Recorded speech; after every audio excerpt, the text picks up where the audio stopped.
नमस्कार सर। नमस्कार। बहुत बहुत स्वागत है आपका नए एपिसोड में। अभिनंदन। सर हम लोगों ने एक छोटी सी स्क्रिप्ट लिखी है, तो उस पर हम लोग फिल्म बनाने जा रहे हैं, तो उसके म्यूज़िक को लेके मेरा व्यक्तिगत सवाल था, अगर आप इजाज़त दें तो मैं पूछना चाहूँगा। आनंद। सर फिल्म के का जो विषय है, उसका जो थीम है, तो उसको लेके किसी म्यूज़िक कंपोज़र से म्यूज़िक कराना है, तो मन में ये जद्दोजहद चल रही है कि इंडियन क्लासिकल म्यूज़िक में जितने भी इंस्ट्रूमेंट हैं, तबला या सितार या बांसुरी, तो उसमें से कैसे हम, अभी मैं ये चूज़ करूँ कि थीम के हिसाब से फिल्म के या स्टोरी के हिसाब से कौन सा म्यूज़िकल इंस्ट्रूमेंट प्राइमरीली उचित होगा। आप उसमें क्या कंट्रीब्यूट करने जा रहे हैं? सर थोड़ा इसको आप अगर एक्सप्लेन करें। मतलब कि आप जो कोई एक फ्रेज देने जा रहे हैं थीम के मुताबिक, हाँ, ओके, है ना? हाँ, तो वो फ्रेज क्यों देने जा रहे हैं? मतलब थीम से जुड़ रहा है, ये पूरा उत्तर नहीं होता है।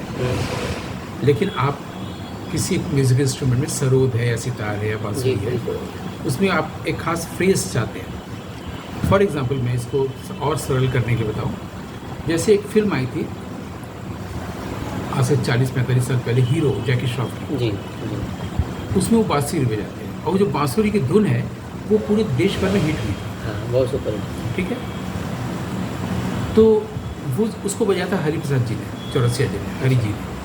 अच्छा, हरि जी ऐसा नहीं लगना जी क्लासिकल म्यूजिक के आदमी हैं और अचानक बजा देते, ऐसा नहीं है। हरि प्रसाद चौरसिया, शिव कुमार शर्मा और भी जरीन दारूवाला, अशोक शर्मा, ये लोग फिल्म म्यूज़िक से बहुत दिनों से जुड़े हुए हैं, ग्रुप के साथ, एस डी बर्मन के साथ, किसी के साथ। लक्ष्मीकांत प्यारेलाल जी ने उनसे कहा था एक फ्रेज बनाने के लिए। अच्छा, वहाँ पर तो ये था कि इसका कमर्शियल टोन जी, कि पूरे लोकप्रिय हो ज़्यादा जाए, अपील कर लोगों को। जहाँ से अपील करे।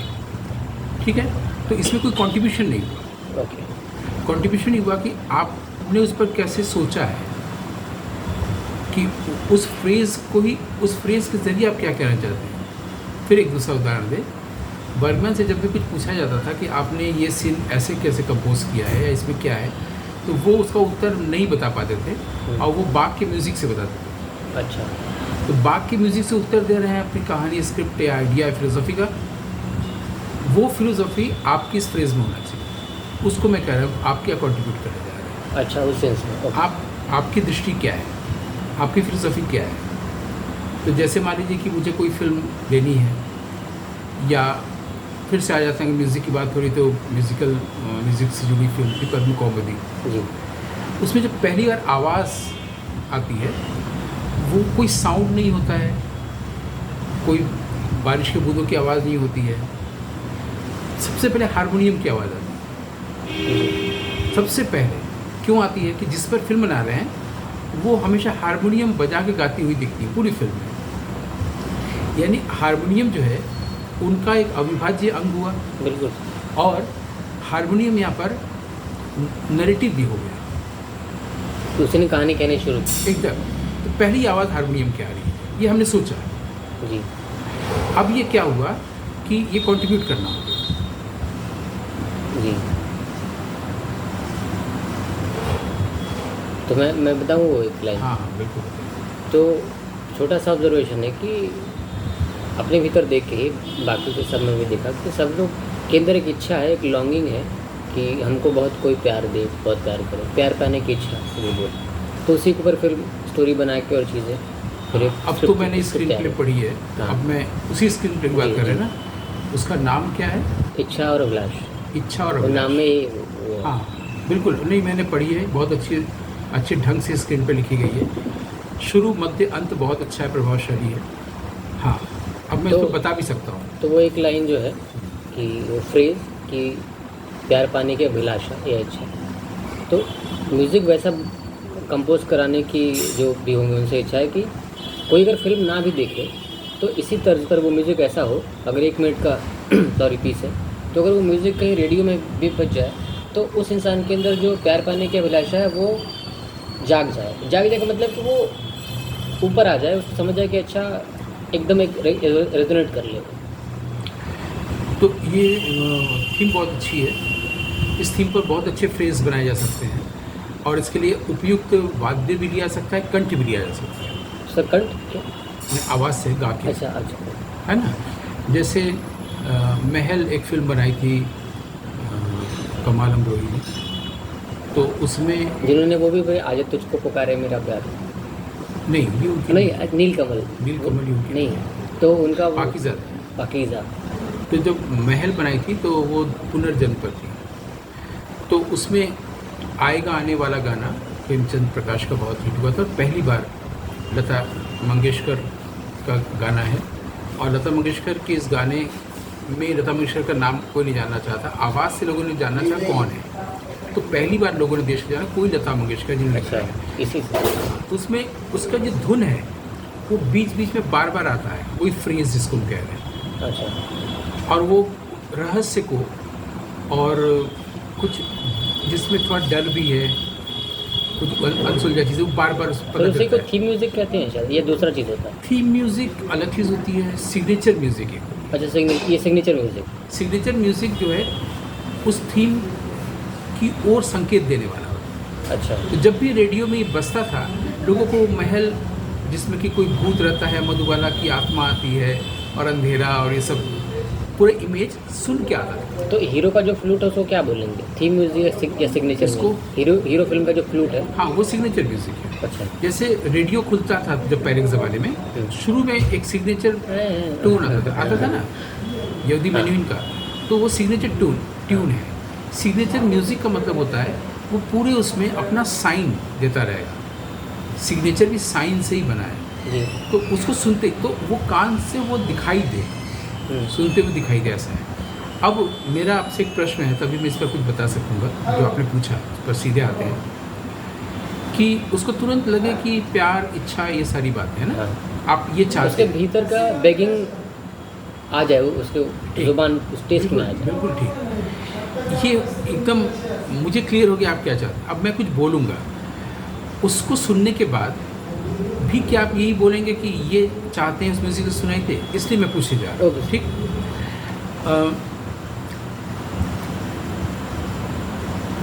आदमी ये जो शो करता है बाहर कि देखो मेरा कितना नाम है, मेरी कितनी प्रसिद्धि है, मेरे पास पावर है, पैसा है, अवार्ड है, तमाम चीज़ें, ये जो शो कर रहा है, ये शो बताता है कि उसके भीतर कितनी गरीबी है। हाँ बिल्कुल। इनवर्ड पॉवर्टी को शो करता है, आउटवर्ड शो या ग्रैंडियर। ठीक है, दूसरे से कंफर्मेशन काइंड ऑफ लेना कि देखो मैं कितना पूरा हूँ। ठीक है, या वो इस तरह से अपने कॉम्प्लेक्स को कॉम्पनसेट करने की कोशिश करता है। इससे आप सहमत हैं? हाँ बिल्कुल सर, एकदम। तो आउटवर्ड शो जो है वो इनवर्ड पॉवर्टी को शो inner करता है। अब ये एक स्टेटमेंट हो गया। दूसरी बात कि हर व्यक्ति जो भी आता है दुनिया में, विशेषकर भारत जैसे देश में जहाँ इतना पॉपुलेशन है सब कुछ, वो सब में अपना अस्तित्व ढूंढने की कोशिश करता है, मेरा एग्जिस्टेंस हाँ, क्या है। मैं कौन हूँ, मैं क्या? जैसे मान लीजिए कि हिंदी यहाँ की बहुत बड़ी भाषा है, दूसरी छोटी छोटी भाषा जैसे कि मैं भी हाँ हूँ, बिल्कुल। वो बेटर काम करती है। या जैसे क्रिकेट में या सिनेमा में भारत देश में सर्वाधिक फिल्में बनती हैं। श्रीलंका, पाकिस्तान और इस तरह के छोटे छोटे देश, नेपाल, वो बेस्ट फिल्म बना के आना चाहिए, मैं भी हूँ। और इवन इंडियन सिनेमा में भी कि मुंबई ही मेन माना जाता है, तो उसमें भी रीजनल लैंग्वेजेस के भी एग्जैक्टली अच्छी फिल्में बनती हैं। ऐसे ही ईरान बहुत वो किया गया था, और अभी काफी- अब ईरान फिल्में बना के बताया था कि देखो हमारे देश की स्थिति क्या है, समाज की, और वो इतनी अच्छी फिल्में बन गई कि पूरा विश्व इस समय ईरान की तरफ केंद्रित हो गया पिछले 3 दशकों से। ठीक है, तो अब आम आदमी, एक आम लड़का या आम लड़की इस संसार में आया हुआ है, वो मुझे प्यार दो, वो प्यार चाहता है, खुशी चाहता है, शांति चाहता है, मतलब सब में ऑब्लिक करते जाइए, चाहती है। हाँ, और समाज में प्रतिष्ठा, सत्ता, पावर, है ना, अवार्ड, हम जो भी काम किए थोड़ा बहुत, उसको ये सोचना कि मैंने कुछ कंट्रीब्यूट किया है और उसको उसके बदले में मुझे कुछ मिले, नहीं कुछ किए तो और अच्छा है मिल जाए। हाँ, ये हम लोग इसका मतलब इसके बाद एक बेगिंग बोल है ना। है। ठीक।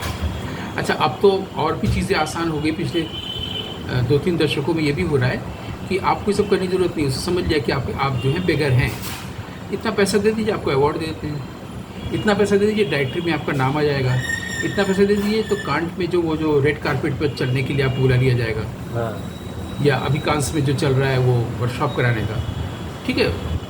उसने समझ लिया है व्यवसाय करने वाले लोगों ने कि आपके पास एक बेगिंग बाउल है, तो उसको भरने के लिए आप इतना पैसा दीजिए। आप समाज में ही तो दिखावा चाहते हैं ना, प्रिटेंड करना चाहते हैं जो आप नहीं हैं, तो देने की परंपरा शुरू हुई, ठीक है।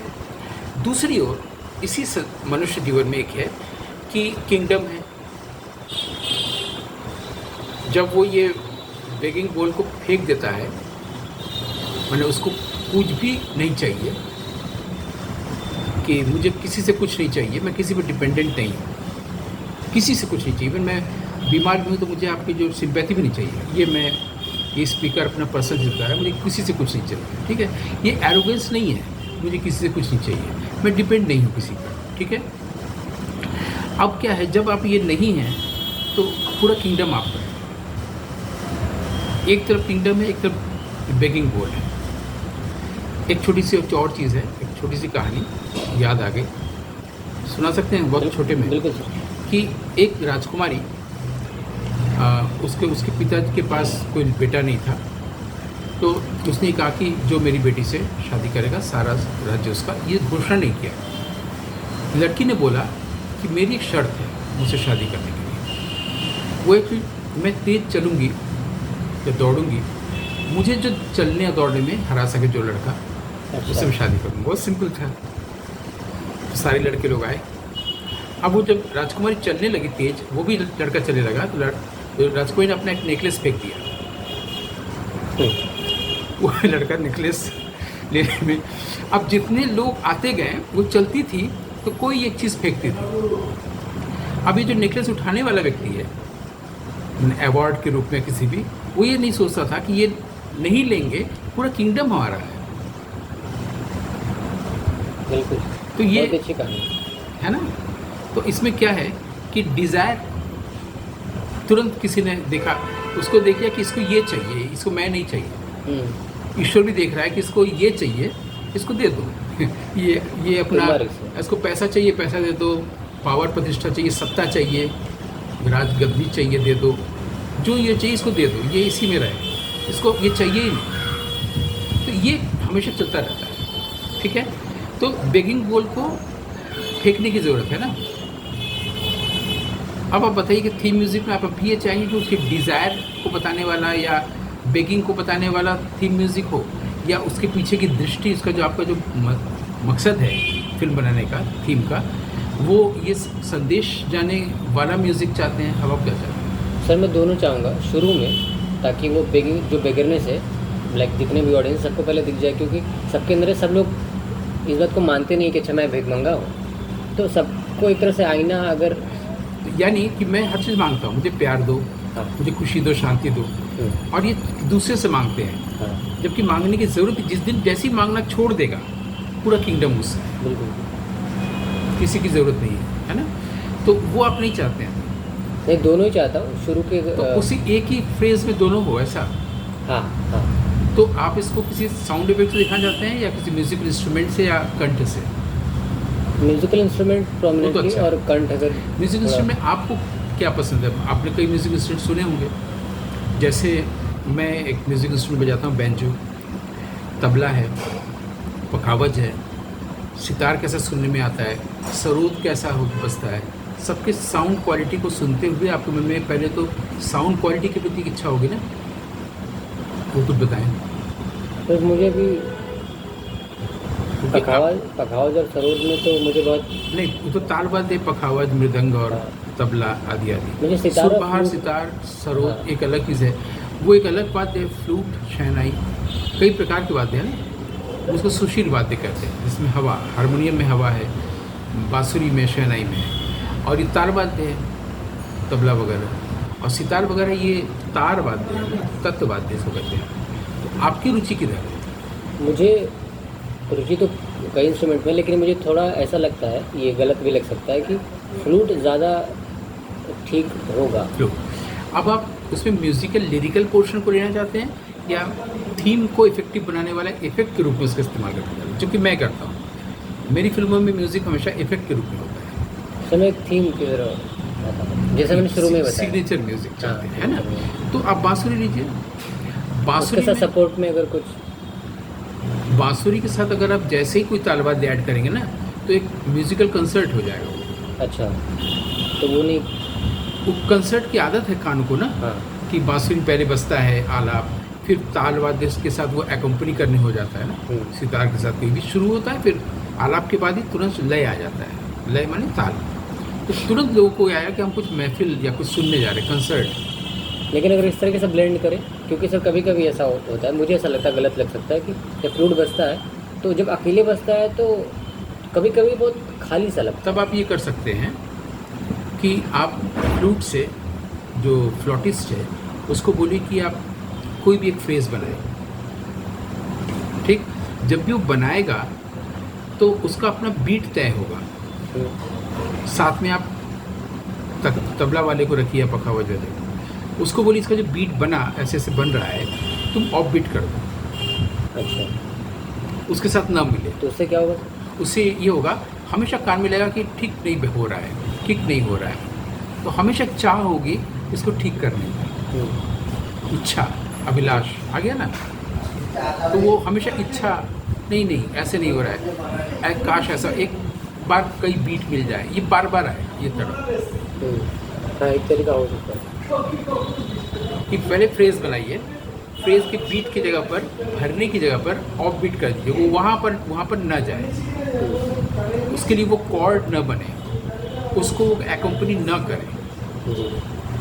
तो क्या होगा, आपकी जो चीज़ है वो बन जाएगी और एक नए ढंग का फ्रेज तैयार होगा, जो उसका पूरा सिग्नेचर म्यूजिक बन सकता है, सिग्नेचर ट्यून बन सकता है। तो ज़रूर हम ऐसा कोशिश करके देखेंगे। हाँ, ये तो अभी कल्पना में हुई ना। जैसे कि आइंस्टाइन बोलते थे कि कल्पना हमेशा पावरफुल होता है नॉलेज की तुलना में। तो और अगर कल्पना नहीं तो ना साइंस है ना आर्ट है।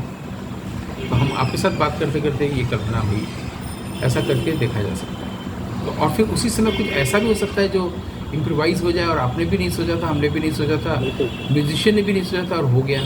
यानी ईश्वर का ग्रेस आ गया, जिसके लिए ग्रेस हम वेट करते थे, डिवाइन साइन आए।